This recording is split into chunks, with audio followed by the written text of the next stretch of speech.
ನಮಸ್ತೆ ಸ್ನೇಹಿತರೆ, ಸ್ಪರ್ಧಾವಾಹಿನಿ ಯೂಟ್ಯೂಬ್ ಚಾನಲ್ಗೆ ತಮಗೆಲ್ಲರಿಗೂ ಕೂಡ ಆತ್ಮೀಯ ಸ್ವಾಗತ. ಸ್ನೇಹಿತರೆ, ಮುಂಬರುವಂತಹ PSTR, GPSTR ಮತ್ತು HSTR ಪರೀಕ್ಷೆಗಳಿಗೆ ಉಪಯುಕ್ತವಾಗುವಂತಹ ವಿಡಿಯೋಗಳನ್ನು ನಮ್ಮ ಒಂದು ಯೂಟ್ಯೂಬ್ ಚಾನಲ್ನಲ್ಲಿ ನಾವು ಅಪ್ಲೋಡ್ ಮಾಡ್ತಾ ಹೋಗ್ತಿದ್ದೀವಿ.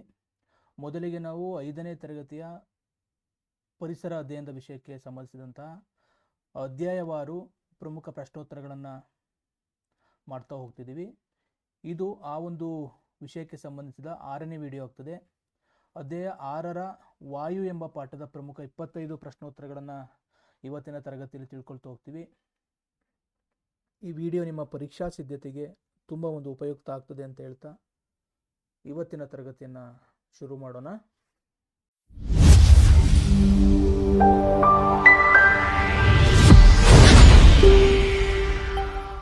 ಮೊದಲ ಪ್ರಶ್ನೆ, ಭೂಮಿಯ ಸುತ್ತಲೂ ಒಂದು ಕವಚವಾಗಿ ಹರಡಿರುವ ನೈಸರ್ಗಿಕ ಸಂಪನ್ಮೂಲ ಯಾವುದು?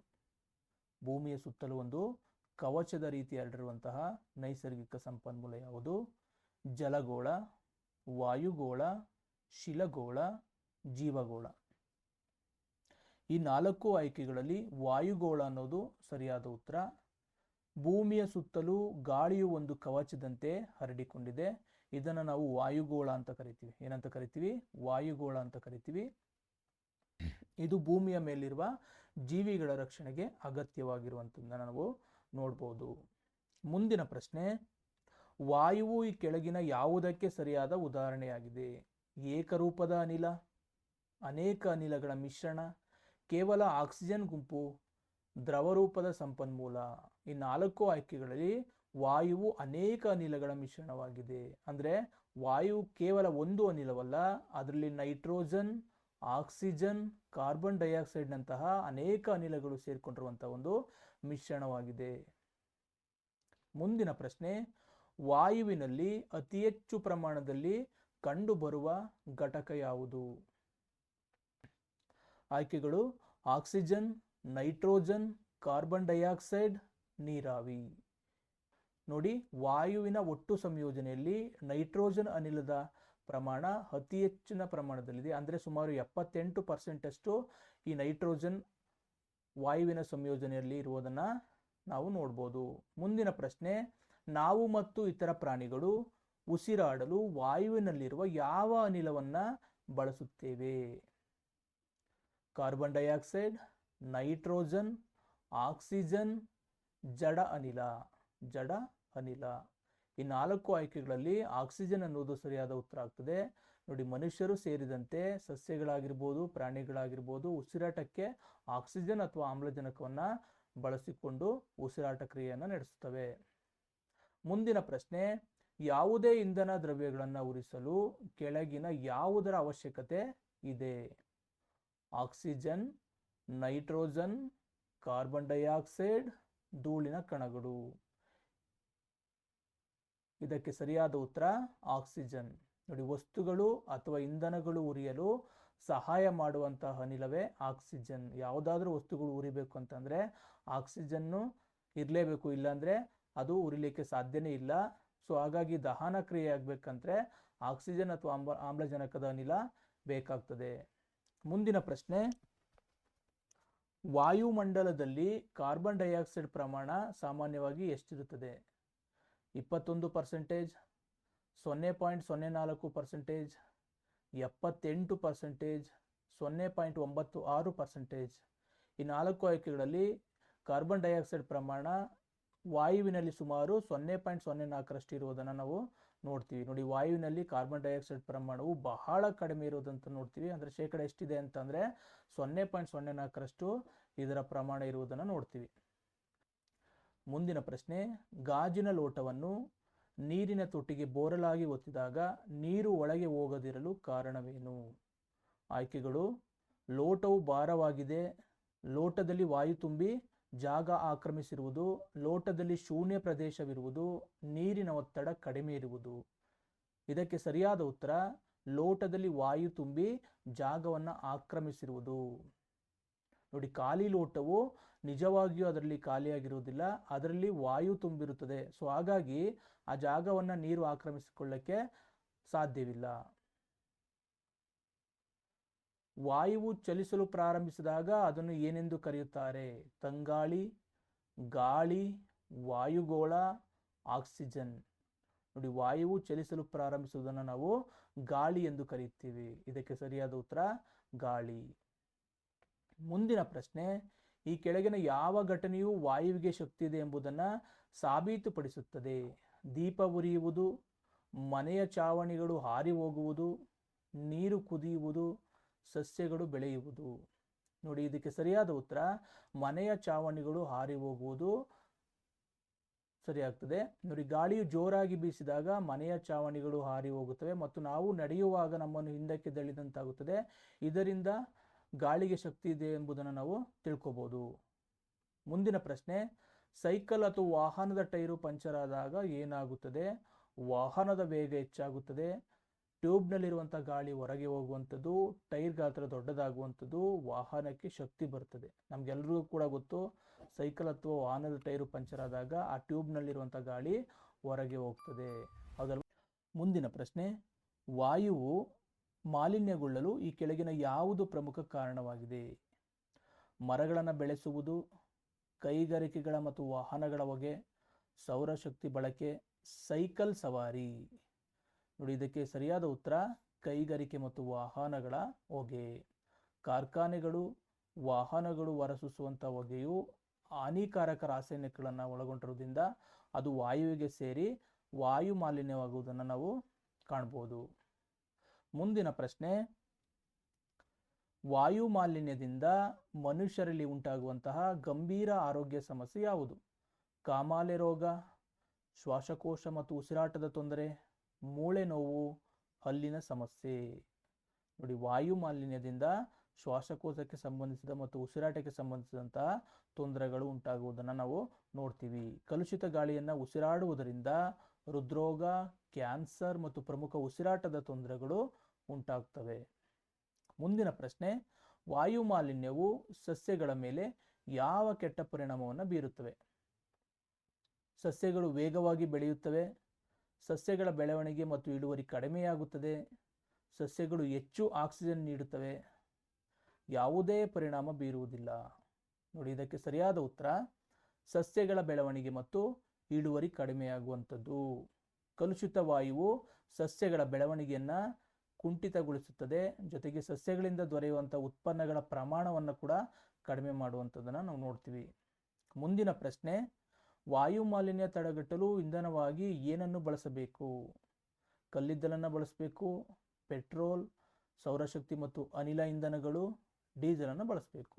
ಸೊ ಈ 4 ಆಯ್ಕೆಗಳಲ್ಲಿ ವಾಯು ಮಾಲಿನ್ಯವನ್ನು ಕಡಿಮೆ ಮಾಡಬೇಕು ಅಂದರೆ ಸೌರಶಕ್ತಿ ಮತ್ತು ಅನಿಲ ಇಂಧನಗಳನ್ನು ಬಳಸಬೇಕು. ಏನಕ್ಕೆ ಅಂದರೆ ಪೆಟ್ರೋಲ್ ಡೀಸೆಲ್ಗಳ ಬದಲಾಗಿ ಸೌರಶಕ್ತಿ ಆಗಿರ್ಬೋದು, ಪವನ ಶಕ್ತಿ ಆಗಿರ್ಬೋದು, ಅಥವಾ ಅನಿಲ ಅಂದರೆ ಗ್ಯಾಸ್ ಇಂಧನವನ್ನು ಬಳಸುವುದರಿಂದ ಮಾಲಿನ್ಯವನ್ನು ನಾವು ತಡೆಗಟ್ಬೋದು. ಮುಂದಿನ ಪ್ರಶ್ನೆ, ಕಾರ್ಖಾನೆಗಳಲ್ಲಿ ಹೊಗೆಯನ್ನು ಎತ್ತರಕ್ಕೆ ಬಿಡುಗಡೆ ಮಾಡಲು ಏನನ್ನು ನಿರ್ಮಿಸಬೇಕು? ಸಣ್ಣ ಕಿಟಕಿಗಳು, ಎತ್ತರವಾದ ಹೊಗೆ ಕೊಳವೆಗಳು, ದೊಡ್ಡ ಬಾಗಿಲುಗಳು, ನೀರಿನ ಟ್ಯಾಂಕ್ಗಳು. ಇದಕ್ಕೆ ಸರಿಯಾದ ಉತ್ತರ ಎತ್ತರವಾದ ಹೊಗೆ ಕೊಳವೆಗಳನ್ನು ಅಳವಡಿಸಬೇಕು. ನೋಡಿ, ಎತ್ತರವಾದ ಹೊಗೆ ಕೊಳವೆಗಳನ್ನು ನಿರ್ಮಿಸಿ ಹೊಗೆಯನ್ನು ವಾತಾವರಣದ ಮೇಲ್ಭಾಗಕ್ಕೆ ಬಿಟ್ಟರೆ ಜನವಸತಿ ಪ್ರದೇಶಗಳಲ್ಲಿ ತೊಂದರೆ ಕಡಿಮೆಯಾಗ್ತದೆ. ಮುಂದಿನ ಪ್ರಶ್ನೆ, ವಾಯುವಿನ ಇತರೆ ಘಟಕಗಳಾದ ನೀರಾವಿ, ಜಡಾನಿಲ, ಧೂಳಿನ ಪ್ರಮಾಣ ಎಷ್ಟು? ವಾಯುವಿನಲ್ಲಿರುವಂಥ ಇತರ ಘಟಕಗಳು ನೀರಾವಿ ಆಗಿರ್ಬೋದು, ಜಡ ಅನಿಲ ಆಗಿರ್ಬೋದು, ಧೂಳಿನ ಪ್ರಮಾಣ ಎಷ್ಟಿರುತ್ತದೆ ಅಂತ 78%, 28%, 0.96%, 0.04%. ಇದಕ್ಕೆ ಸರಿಯಾದ ಉತ್ತರ 0.96% ಅನ್ನೋದು ಸರಿಯಾದ ಉತ್ತರ. ನೋಡಿ, ವಾಯುವಿನಲ್ಲಿ ನೈಟ್ರೋಜನ್ ಮತ್ತು ಆಕ್ಸಿಜನ್ ಅನ್ನು ಹೊರತುಪಡಿಸಿ ಉಳಿದ 0.9% ಭಾಗವು ನೀರಾವಿ ಆಗಿರ್ಬೋದು, ಇತರ ಸಣ್ಣ ಕಣಗಳಿಂದ ಕೂಡಿರುವುದನ್ನು ನಾವು ನೋಡ್ತೀವಿ. ಮುಂದಿನ ಪ್ರಶ್ನೆ, ಹಾನಿಕಾರಕ ಸೂಕ್ಷ್ಮ ಜೀವಿಗಳು, ರಾಸಾಯನಿಕಗಳು ವಾಯುವನ್ನು ಸೇರುವುದನ್ನು ಏನಂತ ಕರೆಯುತ್ತಾರೆ? ವಾಯುಗೋಳ, ವಾಯು ಮಾಲಿನ್ಯ, ವಾಯು ಸಂರಕ್ಷಣೆ, ವಾಯು ಚಲನೆ. ಈ 4 ಆಯ್ಕೆಗಳಲ್ಲಿ ವಾಯು ಮಾಲಿನ್ಯ ಅನ್ನೋದು ಸರಿಯಾದ ಉತ್ತರ. ಜೀವಿಗಳಿಗೆ ಹಾನಿ ಮಾಡುವಂತಹ ಧೂಳು, ರಾಸಾಯನಿಕಗಳು, ಸೂಕ್ಷ್ಮ ಜೀವಿಗಳು ಗಾಳಿಯನ್ನು ಸೇರುವುದನ್ನು ನಾವು ವಾಯು ಮಾಲಿನ್ಯ ಅಂತ ಕರಿತೀವಿ. ಮುಂದಿನ ಪ್ರಶ್ನೆ, ಜನವಸತಿ ಪ್ರದೇಶಗಳಲ್ಲಿ ಯಾವ ಕೆಲಸವನ್ನು ಮಾಡುವುದನ್ನು ತಡೆಯಬೇಕು? ಗಿಡ ನೆಡುವುದನ್ನು, ಸೈಕಲ್ ತುಳಿಯುವುದನ್ನು, ವಸ್ತುಗಳನ್ನು ಸುಡುವುದು, ವ್ಯಾಯಾಮ ಮಾಡುವುದು. ಈ 4 ಆಯ್ಕೆಗಳಲ್ಲಿ ವಸ್ತುಗಳನ್ನು ಸುಡುವುದನ್ನು ನಾವು ಸಾರ್ವಜನಿಕ ಸ್ಥಳಗಳಲ್ಲಿ ನಾವೇನು ಮಾಡಬೇಕು? ನಿಷೇಧವನ್ನು ಮಾಡಬೇಕು. ಸೊ ಹಾಗೆ ಮಾಡೋದ್ರಿಂದ ಜನವಸತಿ ಇರುವ ಪ್ರದೇಶಗಳಲ್ಲಿ ಕಸ ಮತ್ತು ಇತರ ವಸ್ತುಗಳನ್ನು ಸುಡುವುದರಿಂದ ಅಲ್ಲಿನ ವಾಯು ಕಲುಷಿತಗೊಂಡು ಜನರ ಆರೋಗ್ಯದ ಮೇಲೆ ಒಂದು ದುಷ್ಪರಿಣಾಮ ಬೀರುವುದನ್ನು ನಾವು ನೋಡ್ತೀವಿ. ಮುಂದಿನ ಪ್ರಶ್ನೆ, ವಾಯು ಮಾಲಿನ್ಯ ತಡೆಗಟ್ಟಲು ನಾವು ಮಾಡುವ ಉತ್ತಮ ಕೆಲಸ ಯಾವುದು? ಪಟಾಕಿಗಳನ್ನು ಸುಡುವುದು, ಸಾರ್ವಜನಿಕ ವಾಹನಗಳನ್ನು ಬಳಸುವುದು, ಹಳೆಯ ವಾಹನಗಳನ್ನು ಓಡಿಸುವುದು, ಕಾಡುಗಳನ್ನು ಕಡಿಯುವುದು. ನೋಡಿ, 4 ಆಯ್ಕೆಗಳಲ್ಲಿ ಸಾರ್ವಜನಿಕ ವಾಹನಗಳನ್ನು ಅತಿ ಹೆಚ್ಚಿನ ಪ್ರಮಾಣದಲ್ಲಿ ಬಳಸುವುದು. ವೈಯಕ್ತಿಕ ವಾಹನಗಳ ಬದಲು ಬಸ್, ರೈಲಿನಂತಹ ಸಾರ್ವಜನಿಕ ವಾಹನಗಳನ್ನು ಬಳಸಿದರೆ ರಸ್ತೆಯಲ್ಲಿ ವಾಹನ ಸಂಖ್ಯೆ ಕಡಿಮೆ ಆಗ್ತದೆ.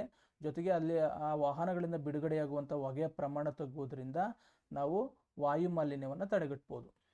ಮುಂದಿನ ಪ್ರಶ್ನೆ, ವಾಯುವಿನ ಈ ಕೆಳಗಿನ ಯಾವ ಲಕ್ಷಣವು ಬಲೂನ್ ಊದಿದಾಗ ತಿಳಿಯುತ್ತದೆ?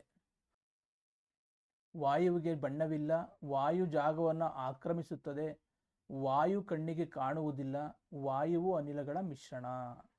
ನೋಡಿ, ಇದಕ್ಕೆ ಸರಿಯಾದ ಉತ್ತರ ವಾಯು ಜಾಗವನ್ನು ಆಕ್ರಮಿಸುತ್ತದೆ. ಬಲೂನ್ಗೆ ಗಾಳಿಯನ್ನು ಊದಿದಾಗ ಅದು ದೊಡ್ಡದಾಗುತ್ತದೆ, ಅಂದರೆ ವಾಯು ಅದರೊಳಗೆ ಜಾಗವನ್ನು ಆಕ್ರಮಿಸಿಕೊಂಡಿದೆ ಅನ್ನೋದು ನಮಗೆ ಗೋಚರ ಆಗ್ತದೆ. ಮುಂದಿನ ಪ್ರಶ್ನೆ, ಗಾಳಿಪಟವು ಆಕಾಶದಲ್ಲಿ ಮೇಲಕ್ಕೆ ಹಾರಲು ಯಾವುದು ಕಾರಣ?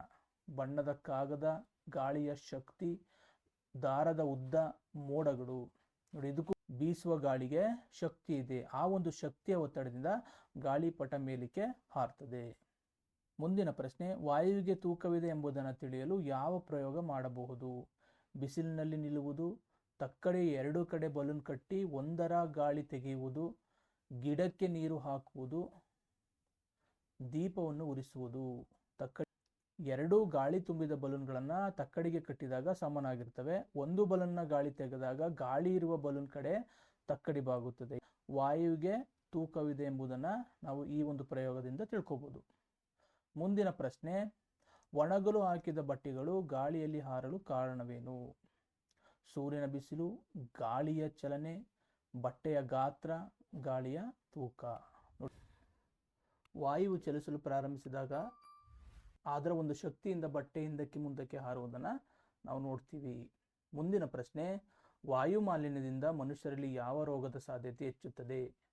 ಮಧುಮೇಹ, ಕ್ಯಾನ್ಸರ್, ಕಾಲಾರ, ಮಲೇರಿಯಾ. ನೋಡಿ, ಈ 4 ಆಯ್ಕೆಗಳಲ್ಲಿ ಕ್ಯಾನ್ಸರ್ ಅನ್ನೋದು ಸರಿಯಾದ ಉತ್ತರ. ವಾಯು ಮಾಲಿನ್ಯದಿಂದ ಶ್ವಾಸಕೋಶದ ಕ್ಯಾನ್ಸರ್, ಹೃದಯ ಸಂಬಂಧಿ ರೋಗಗಳು ಬರುವ ಸಾಧ್ಯತೆ ಹೆಚ್ಚಾಗಿರ್ತದೆ. ವಾಯು ಮಾಲಿನ್ಯ ತಡೆಗಟ್ಟಲು ಕೈಗಾರಿಕೆಗಳು ಏನನ್ನು ಮಾಡಬೇಕು? ತ್ಯಾಜ್ಯಗಳನ್ನು ನದಿಗೆ ಬಿಡುವುದು, ತ್ಯಾಜ್ಯಗಳು ವಾಯು ಸೇರದಂತೆ ತಡೆಯುವುದು, ಹೆಚ್ಚು ಹೊಗೆ ಬಿಡುವುದು, ಜನವಸತಿ ಪ್ರದೇಶಗಳಲ್ಲಿ ಇರುವುದು. ನೋಡಿ, ಇದಕ್ಕೆ ಸರಿಯಾದ ಉತ್ತರ ತ್ಯಾಜ್ಯಗಳು ವಾಯು ಸೇರದಂತೆ ತಡೆಯುವುದು. ಅಂದರೆ ಕೈಗಾರಿಕೆಗಳು ಹೊರಸೂಸುವಂಥ ರಾಸಾಯನಿಕ ಅನುಪಯುಕ್ತ ತ್ಯಾಜ್ಯಗಳು ವಾಯುವನ್ನು ಸೇರದಂತೆ ಎಚ್ಚರ ವಹಿಸುವುದು ತುಂಬ ಅವಶ್ಯಕತೆ ಆಗಿರ್ತದೆ. ಸೊ ಹಾಗಾದಾಗ ಮಾತ್ರ ವಾಯು ಮಾಲಿನ್ಯವನ್ನು ಕಡಿಮೆ ಮಾಡ್ಬೋದು.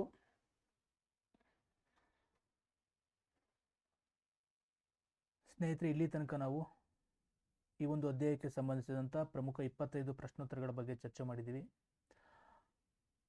ಇದೇ ರೀತಿಯ ವಿಡಿಯೋಗಳನ್ನು ನಾವು ನಿರಂತರವಾಗಿ ಅಪ್ಲೋಡ್ ಮಾಡ್ತಾ ಹೋಗ್ತೀವಿ. ದಯಮಾಡಿ ನಿಮ್ಮ ಸಹಕಾರ ನಮಗೆ ಬೇಕು. ಆದಷ್ಟು ಹೆಚ್ಚಿನ ಸಂಖ್ಯೆಯಲ್ಲಿ ನಮ್ಮ ಚಾನಲನ್ನು ಸಬ್ಸ್ಕ್ರೈಬ್ ಮಾಡ್ಕೊಳ್ಳಿ ಅಂತ ಹೇಳ್ತಾ, ನಮ್ಮ ಒಂದು ಈ PDF ನೋಟ್ಸ್ ಬೇಕಾದರೆ ನಮ್ಮ ಟೆಲಿಗ್ರಾಮ್ ಚಾನಲ್ಗೆ ನೀವು ಜಾಯ್ನ್ ಆಗೋ ಮೂಲಕ PDF ನೋಟ್ಸನ್ನು ಪಡ್ಕೋಬೋದು. ನಿಮ್ಮ ಅಭ್ಯಾಸ, ನಿಮ್ಮ ಒಂದು ಪ್ರಿಪರೇಷನ್ ನಿರಂತರವಾಗಿರಲಿ ಅಂತ ಹೇಳ್ತಾ ಇವತ್ತಿನ ತರಗತಿಯನ್ನು ಮುಗಿಸ್ತಾ ಇದ್ದೀನಿ. ಎಲ್ಲರಿಗೂ ನಮಸ್ಕಾರ.